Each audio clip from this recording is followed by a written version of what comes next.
On peut vraiment dire que ce derby a été très très frustrant. Bienvenue à tous, bienvenue pour cette vidéo. Cette vidéo s'adresse à ceux qui ont vu le match, mais surtout à ceux qui n'ont pas vu le match. Je vais vous faire un résumé très rapide du match. Alors déjà, le match, il était très très très énervant. Déjà, d'un point de vue purement visuel spectateur. C'est simple. Si t'es là, tranquille, posé avec Tago, et que tu veux lui faire kiffer le foot, tu lui fais regarder ce match, eh ben je peux t'assurer qu'à la fin du match, elle kiffera toujours pas le foot. Hein. C'est pas ce match-là qui va promouvoir le football. Hein. C'était ennuyeux à regarder, il faut dire la vérité. Et ça, pour une raison très simple. T'avais deux 4-4-2 en face. T'as le 4-4-2 du Real, avec un milieu en losange, Bellingham en pointe haute, Chouameni en pointe basse, avec Modric et Valverde.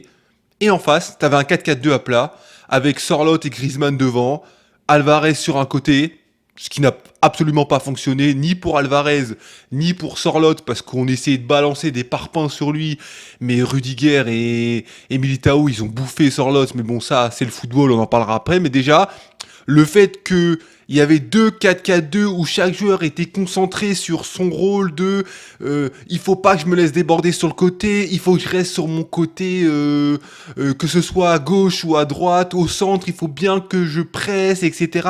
Tu sentais que c'était très mécanique et ça manquait de créativité. Hormis un ou deux joueurs, ça manquait cruellement de créativité. Donc déjà, cet aspect-là du match, ça a rendu le match très ennuyeux. Ensuite, il y a l'effet d'avant-match.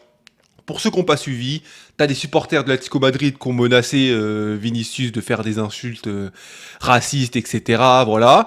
L'UEFA a fait ce que fait l'UEFA, c'est-à-dire rien du tout. Et donc Vinicius s'est retrouvé à être sifflé tout le temps. Apparemment, il y a eu quelques bruits dans le vestiaire de la part de certains supporters. Je dis bien certains supporters, pas tous, mais voilà. Ça, ajouté au fait qu'à la 68e minute, le match a été arrêté parce que le gardien Courtois a reçu des briquets, des frites, je sais pas, ils ont jeté quoi, bref. Je sais pas si Courtois les a provoqués avant, j'en sais rien du tout. Je constate juste que le match a été arrêté pendant 10 minutes. Mais cet enchaînement d'événements fait que le match, il était pas bien à regarder déjà. Donc déjà, ça fait que, comme je le dis, le match n'était pas intéressant. Ensuite, on a le match en lui-même. Côté Real, c'est ultra décevant ce qu'on a vu.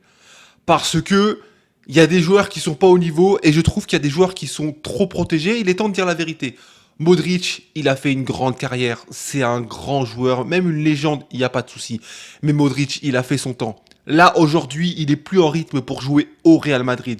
Le Real Madrid, c'est le top du top du top. Tu dois être là-haut tout le temps, tout le temps, tout le temps. Et physiquement, Modric, il est plus aussi bon qu'avant. Tu sens qu'il est en retard sur les actions. Quand il presse, il est en retard. Quand il contrôle ses ballons, il est en retard. Il est en retard parce que il est plus âgé. C'est normal. C'est normal. Mais en fait, pour moi, Modric, c'est plus un joueur qui peut être titulaire au Real Madrid. Il peut rentrer, faire des bouts de match, ou alors être titulaire dans des matchs contre des équipes qui sont plus faibles. Mais être titulaire dans un match comme ça contre l'Atlético, pour moi, c'est pas possible. Modric, il fait pas un bon match et Modric, il y a plus le niveau pour faire des matchs comme ça. Et c'est pas un manque de respect de dire ça contre lui parce que c'est un énorme joueur. Mais pour moi, Modric, il doit pas être titulaire. Ensuite, il y a Vinicius. Voilà, on oublie l'extra sportif, on parle juste de terrain. D'un point de vue purement sportif, faut dire la vérité, le Vinicius de cette année est beaucoup moins bon que celui de l'année dernière.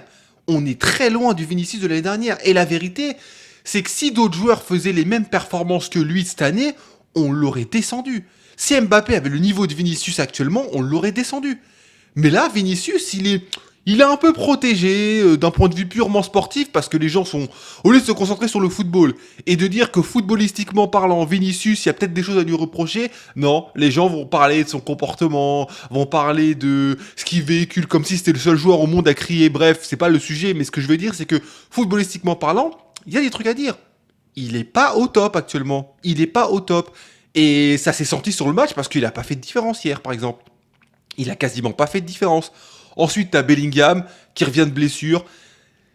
Techniquement, c'est lui qui était le plus présent des joueurs du Real. Après, tu sens qu'il lui manque encore un truc. Il faut qu'il retrouve le rythme parce que pour l'instant, il n'arrive pas à enchaîner. Et dans une équipe où tu sens que ça tourne moins bien, bah lui aussi il tourne moins bien. Il a pas marqué depuis le début de la saison. C'est pas anodin. Et tu sens que il essaye parfois de forcer un peu les actions parce que il y a un manque de créativité. Hier, il y avait un manque de créativité. Et donc, il a essayé de prendre les choses en main. Et ça n'a pas forcément toujours fonctionné, mais au moins on peut lui reconnaître que il tente, il tente, il tente. Ensuite, du côté d'Ancelotti, je comprends pas pourquoi Ancelotti n'a pas fait de changement plus tôt. Je sais qu'il n'a pas 1 milliard de possibilités sur le banc, mais il a quand même des joueurs. Il y a quand même Franck Garcia, je crois qu'il y a Ceballos, il y a Hendrix, il y a Arda Güler, il peut les faire rentrer avant. Pourquoi ton premier changement est dur à la 80e alors que vous faites un match où il se passe pas grand chose? Il se passe pas grand chose, donc c'est dommage. Moi je trouve que c'est dommage, il aurait pu faire ces changements avant. Et finalement, est-ce qu'on n'a pas ressenti le manque d'Mbappé? Moi je pose la question. Est-ce qu'on n'a pas ressenti le manque d'Mbappé? Moi, je me dis qu'Mbappé, qui était de plus en plus en forme, sur un match comme ça, il aurait pu faire quelque chose. Après, bien sûr, c'est facile de dire après coup, oui, Mbappé, il aurait fait ça, je vous l'accorde, il n'y a pas de souci. Mais moi, je suis vraiment convaincu qu'il aurait pu faire mieux. Donc voilà, c'est mon avis de Shaolin. Dites-moi ce que vous en pensez, dites-moi ce que vous en pensez dans les commentaires, et on se dit à la prochaine. Ciao.